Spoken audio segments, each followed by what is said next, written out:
Di daerah Madinatul Kepala Staf Angkatan Darat Kasat Jenderal TNI Maruli Simanjuntak meresmikan pembangunan sumur bor membantu memenuhi kebutuhan air bersih ribuan santri Pondok Pesantren Madinatul Diniyah Darul Huda di Desa Palu Gading, Kecamatan Dewantara, Kabupaten Aceh Utara.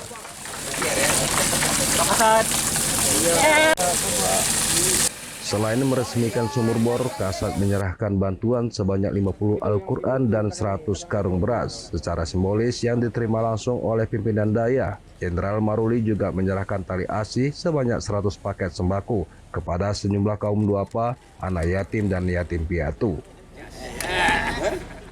Kasat yang dikenal Jenderal Air itu menyebutkan penyediaan air bersih merupakan program utama TNI AD.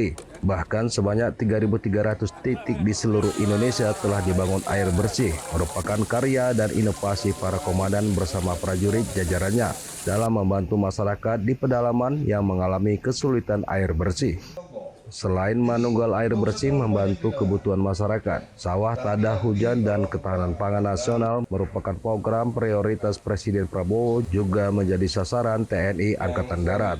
Gagasan Komandan Korem 011 Lilewangsa Kolonel Infantri Ali Imran ini mendapat apresiasi Kasat yang telah berhasil membangun instalasi sumur bor di sejumlah titik pondok pesantren dalam kawasannya. Jajaran Korem 011 Lilewangsa mengatasi sanitasi kebutuhan air bersih ribuan santri yang sedang menggeluti ilmu agama di Aceh.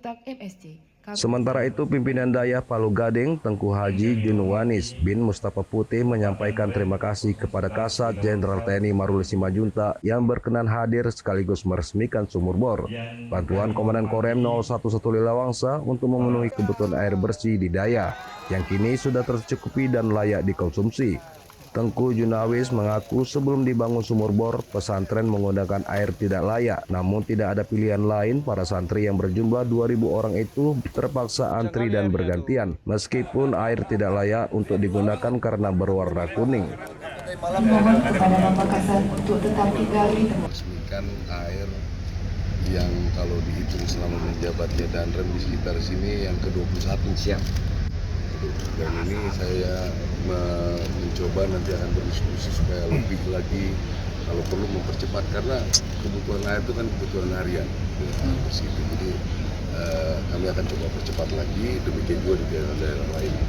Jadi seperti saya sampaikan, Angkatan Darat salah satu program prioritasnya adalah tentang air. Ada air bersih, ada air buat pertanian, ada juga perahu-perahu ponton untuk pembersihan danau. Ini kita sudah mulai kerjakan dan mungkin sudah kita laporkan juga ke Presiden bahwa beliau sudah menyampaikan akan mensupport Angkatan Darat untuk bekerja di bidang air. Jumlahnya semua 3.300 lebih. Ada yang pompa hidram, ada yang bor, ada yang pipanisasi. Jadi detailnya saya nggak terlalu. Ya, saran untuk masyarakatnya gimana pada air sekarang? Ya tinggal, jadi kalau sudah ada perlu air, diharapkan masyarakat mau menanam juga supaya untuk menjaga air.